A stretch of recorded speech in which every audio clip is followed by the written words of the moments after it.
Au nom du Père et du Fils et du Saint-Esprit. Amen. Quatrième dimanche de l'Avent, année A. Demande pour toi un signe venant du Seigneur, ton Dieu. Demande-le au fond des vallées ou bien en haut sur les sommets. Cette bonne nouvelle concerne son fils. Selon la chair, il est né de la race de David. Selon l'Esprit qui sanctifie, il a été établi dans sa puissance des fils de Dieu par sa résurrection d'entre les morts. Lui, Jésus-Christ, notre Seigneur. Joseph, fils de David, ne crains pas de prendre chez toi Marie, ton épouse. L'enfant qui est engendré en elle vient de l'Esprit Saint. Elle mettra au monde un fils auquel tu donneras le nom de Jésus, c'est-à-dire le Seigneur sauve. Car c'est lui qui sauvera son peuple de ses péchés. Chers frères et sœurs, en ce quatrième dimanche de l'Avent, année A, nous sentons déjà comment Dieu, notre Père, a soif de notre libération. Il est celui qui nous envoie un Sauveur tant attendu, sans condition. Il le fait donc par amour pour son peuple. En ce dimanche qui précède Noël, les trois lectures nous font découvrir en Jésus celui qui devait combler l'attente des siècles. Dans le récit de l'annonce à Joseph, Saint Matthieu souligne le fait que la naissance de Jésus réalisera la prophétie. Cette prophétie longtemps donnée par Isaïe qui concerne l'Emmanuel, le fils de la Vierge Marie et Dieu avec nous. C'est vraiment incontestablement vrai qu'à travers Jésus-Christ, Dieu est avec moi. Il est avec toi, mon frère, ma sœur. Selon le nom qui lui est donné, il est Dieu qui sauve.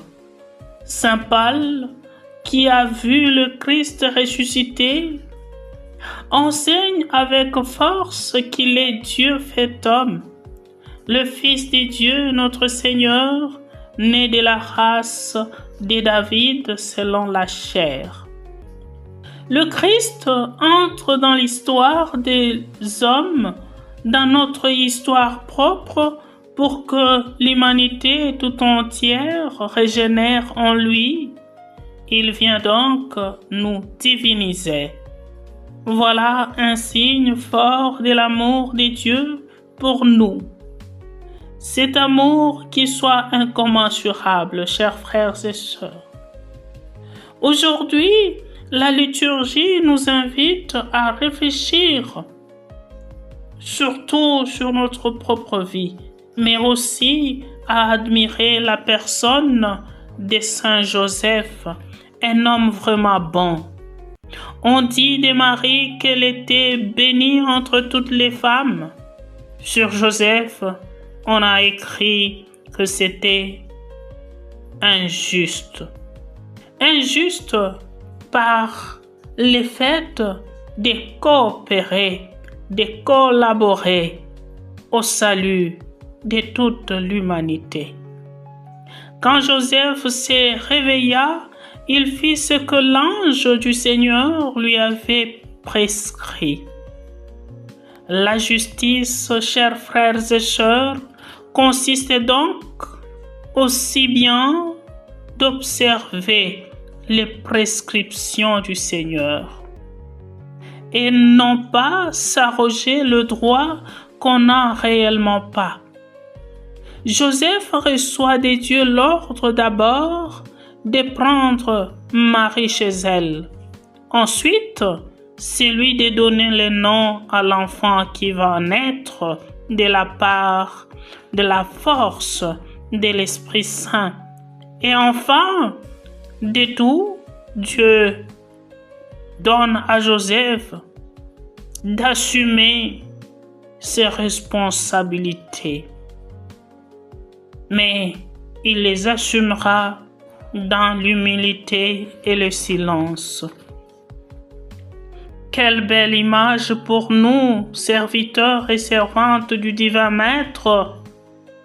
Chers frères et sœurs, nous devons tous à Dieu le Père, le Créateur, notre identité individuelle en tant que personne, façonnée à son image, à sa ressemblance, dotée d'une liberté réelle et radicale.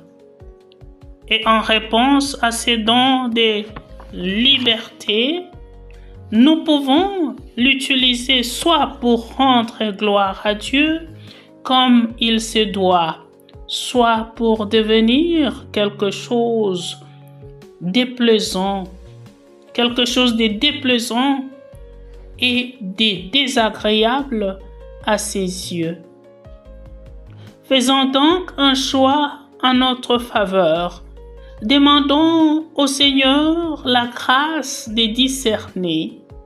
Soyons assurés que Joseph, par son travail, son engagement dans son milieu naturel, son milieu familial et social, a captivé le cœur du Créateur, qu'il a considéré comme son homme de confiance pour collaborer dans la mission de la rédemption de l'humanité par son Fils qui s'est fait homme comme nous et pour nous. On lui donnera le nom d'Emmanuel. Emmanuel qui se traduit Dieu avec nous. Oui, Dieu avec nous. Jusqu'alors, il était Dieu au-dessus de nous, Dieu en face de nous. Mais aujourd'hui, il est Emmanuel. Aujourd'hui, il est Dieu avec nous, dans notre nature, avec nous dans sa grâce, avec nous dans notre faiblesse, avec nous dans sa bonté, avec nous dans notre misère, avec nous dans sa miséricorde, avec nous par amour, avec nous par lien de famille. Il est Dieu avec nous par tendresse, avec nous par compassion. Oui, chers frères et sœurs, Dieu est avec nous. Nous n'avons pas pu, nous, fils d'Adam, monter au ciel pour être avec Dieu, mais voilà que Dieu descend du ciel pour être avec nous. Il s'est fait Emmanuel, Dieu avec nous. Quelle grâce pour nous! Nous n'avons donc pas raison de négliger. Allons alors à sa rencontre, à la rencontre de celui qui vient nous sauver. Chers frères et sœurs, aujourd'hui, consacrons chacune, au bon moment de notre journée, quelques minutes de silence. Les offrir au Seigneur en pensant à ce qui va venir ou à ce qui s'est passé. Qu'est-ce que le Seigneur a voulu me dire dans l'événement qui passe, dans ce qui m'est arrivé? Qu'entend-il de moi? Seigneur, je veux être un autre Joseph pour ma famille, ma communauté, pour mon Église et pour tout celui que le Seigneur a mis et mettra sur mon chemin. Je m'empresse de t'accueillir dans ma vie, Seigneur. Viens, viens, Seigneur, nous consoler. Viens, viens, Seigneur, libérer ton peuple. Viens, viens, Seigneur, redonner la joie au cœur meurtri. Amen.